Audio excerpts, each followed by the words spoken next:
Oh shit, that sucks. Ah, it's a disaster. Alright, so I decided to stay the night in Blackhawk. Just getting a little bit late to make what was going to be close to a 4-hour drive. I am just driving about an hour towards Vegas right now. Stopping in Keystone. Gonna play online, hopefully make day 2. I think I should be able to, at the end of today or tomorrow morning, make the 2-hour and 40-minute drive to Grand Junction to play day 2. That will still keep us on the pace to get to Vegas when we wanted to. At least we'll try, let's see.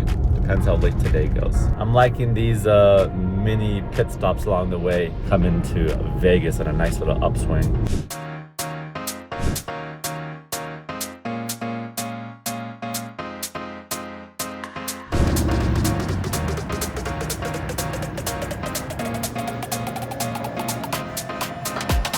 All right, we got some empanadas here, breakfast burrito, and a latte.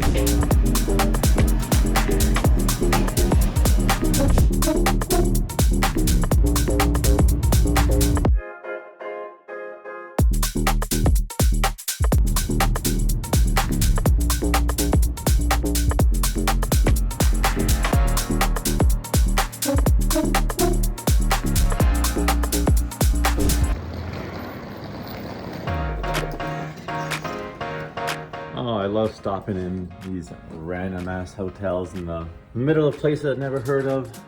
It looks so beautiful. This is beautiful. Maybe I should grind to this view over here.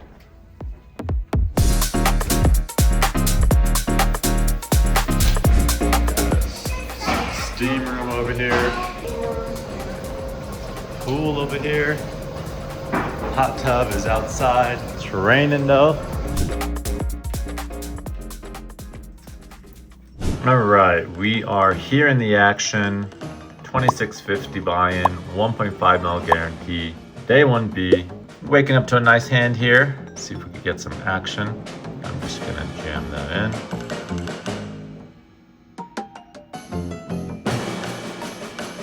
Hey-ya. It's gonna be that type of day, huh?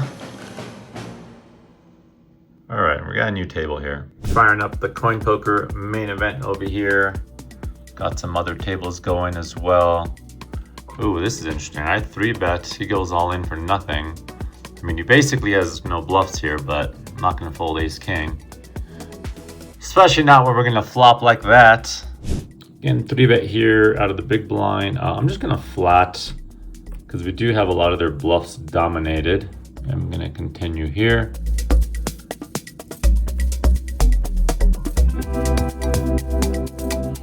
Now essentially if he checks again here, I'm very tempted to bluff because he's going to have a lot of like king 5 type pre-flop bluffs. So that's a pretty awful river card for us.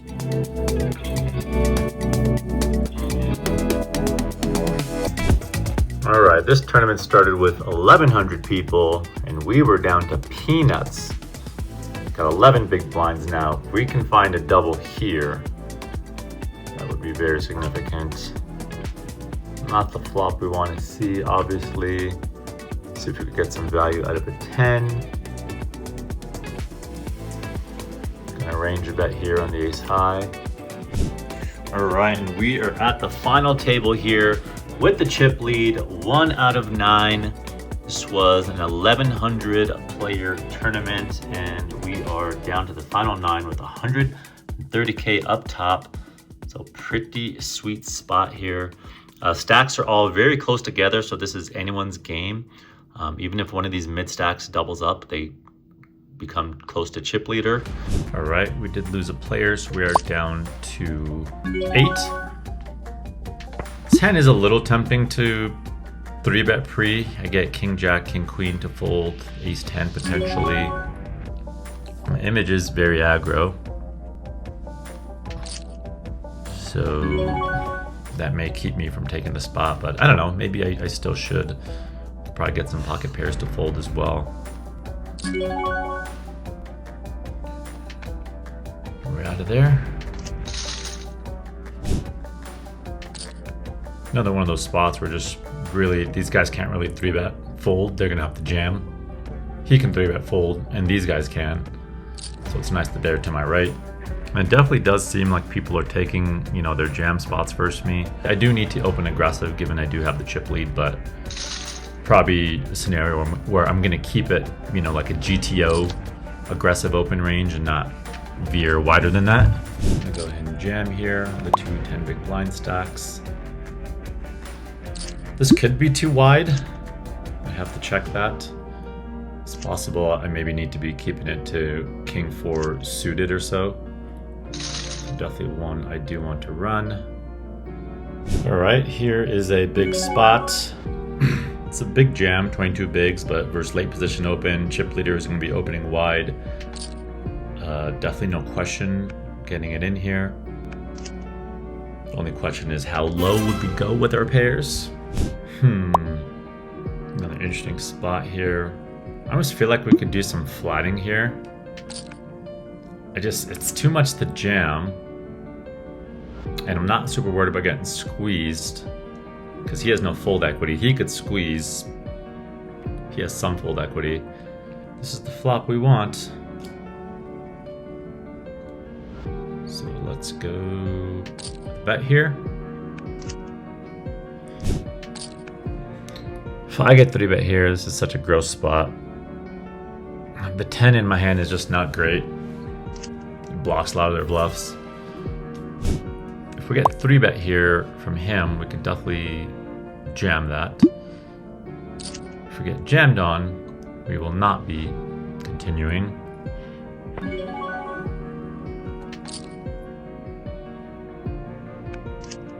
Short stack jams here. Big stack calls. And we are down to 4 players. Got 50K locked up here. ICM impact is getting less and less as more people bust, but still decently high considering I can outlast these 2 guys, and we're talking about a jump from 50K to 94K if I just outlast those 2 guys. So that's a big deal. Ooh, big cooler there. Ooh, there we go. I'll take that. And we are up to 68,000 after that one.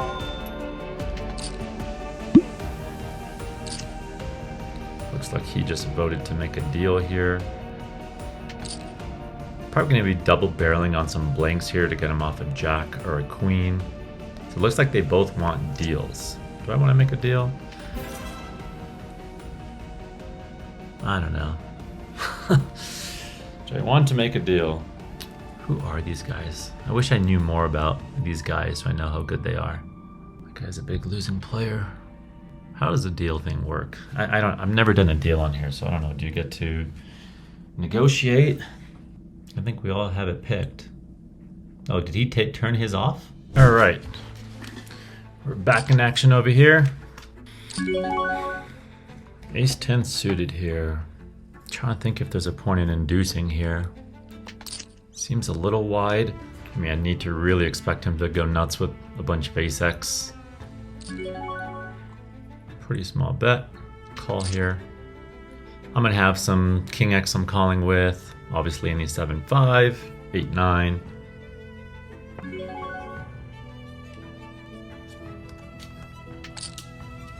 Now if he just calls here, we gotta decide if we want to value bet this river or not. We do want to value bet thinner when there's a lot of ICM at play. Really sucks to get check jammed here. Now that is pretty much a blank. I don't think he has 4-6 here. I could have 4-6. Yeah, I think I gotta go for this. I just don't think he checks ace jack or ace queen on the turn. Maybe I should just bet like 10 big blinds there.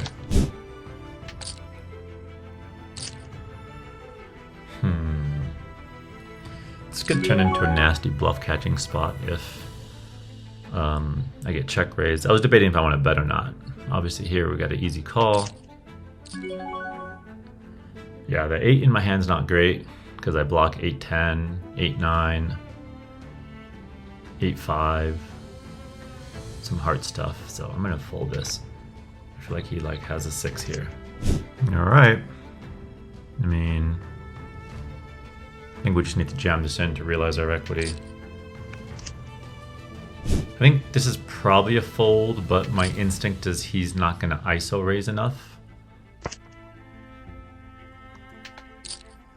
Start putting the pressure on and get Jack high, Queen high out of there. So a 5, 6, a 5 or a 9, so I got a double gutter here, which is nice. I think this would be too big to jam, so I'm just gonna limp call here.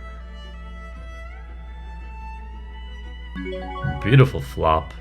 Big sizing again here. Biggish sizing, it could go bigger. Lead frequency is higher than it should be, blind versus blind, when you don't really hit much. And both players should be doing a lot of checking. This is probably a fold versus an ISO.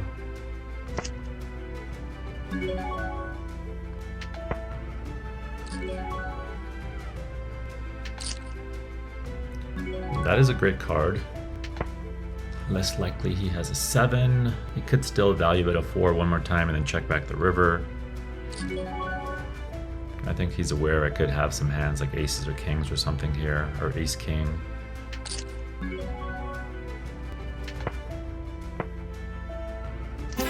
Whew, and he gave it up. That'd have been tough if he fired that river. If I feel like he wanted to. It seemed like in his head he was like, I'm gonna rep that 7.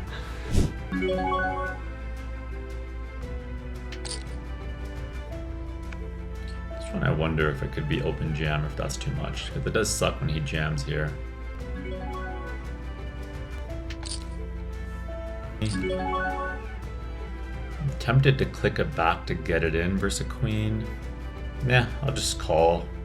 I mean, I can't think of many turn cards where he's going to shut down with a queen. Yeah, I mean, he could have ace-3 in this line for sure. I think I want to shove this for value probably. I just don't see myself getting away here. Whew. Min raise calling a jam here. Here we go.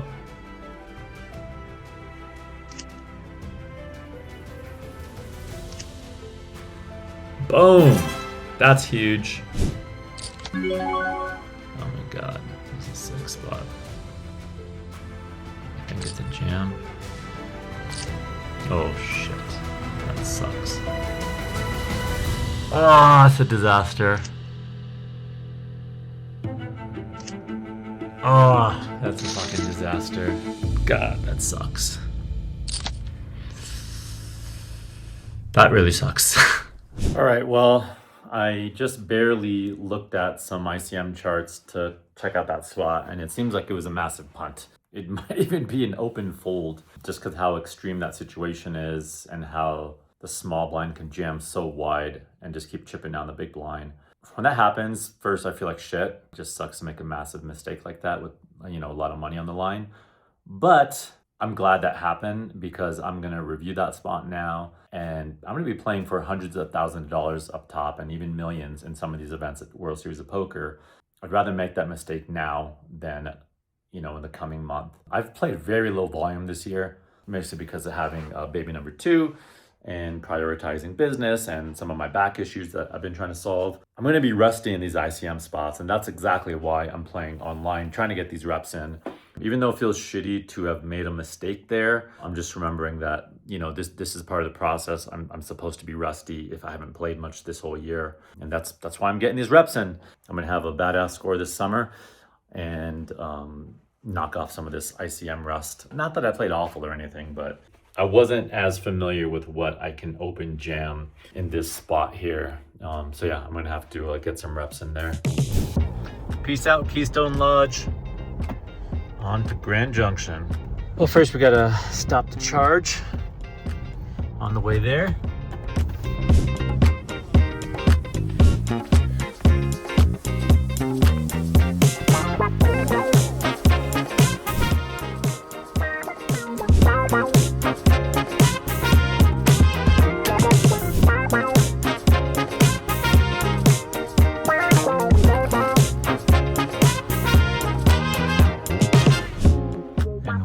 are out of the 215, 256, but we are starting to run up a stack in this 1K over here.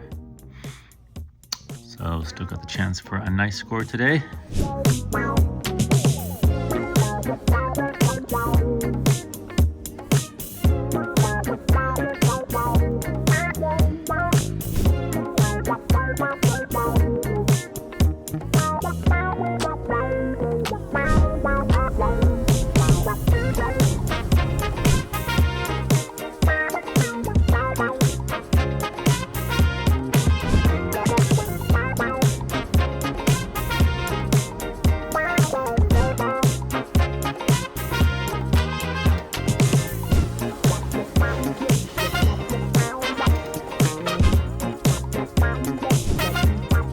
Alright, I'm charging over here in Utah.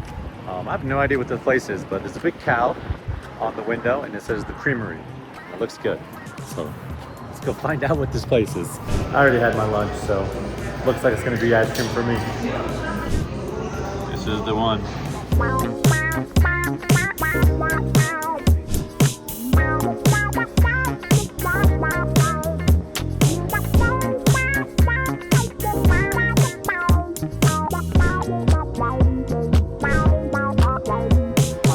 All right, we are charging up over here.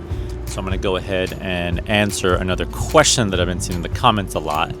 And that's, what do I think about late registering tournaments? Those of you who've been following me know I like the late reg tournaments. I used to love getting there from hand one. And my logic would be, I get to play super deep stack with the worst players, and those players are gonna bust over time. So I wanna get in with them early. They're also going to make bigger mistakes deep stack, and my edge is bigger deep stack. As you get older, you really do got to think about your stamina. Maybe not a big deal if it's a single day, even a 2-day tournament, but as you get into 3, 4, 5-day tournaments, I'm really thinking about how I'm going to optimize playing on day 4 and day 5. The last part I'm going to mention, which is the most important, if it's a $1,000 tournament where you get 10,000 chips, no matter when you register, you get 10,000. But what happens in tournaments these days is they allow late reg to be open so far, like more than 60% of the field has busted. And once that happens, your 10,000 chips are worth more than 1,000. And that's because the probability of cashing becomes really high.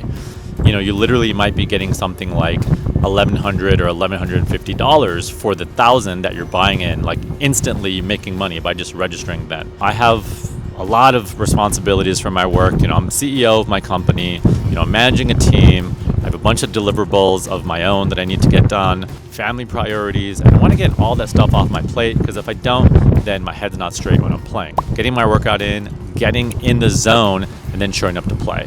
Because I think I'm going to make more money and have a higher ROI coming in at level 5 focused rather than coming in at level 1 in a rush.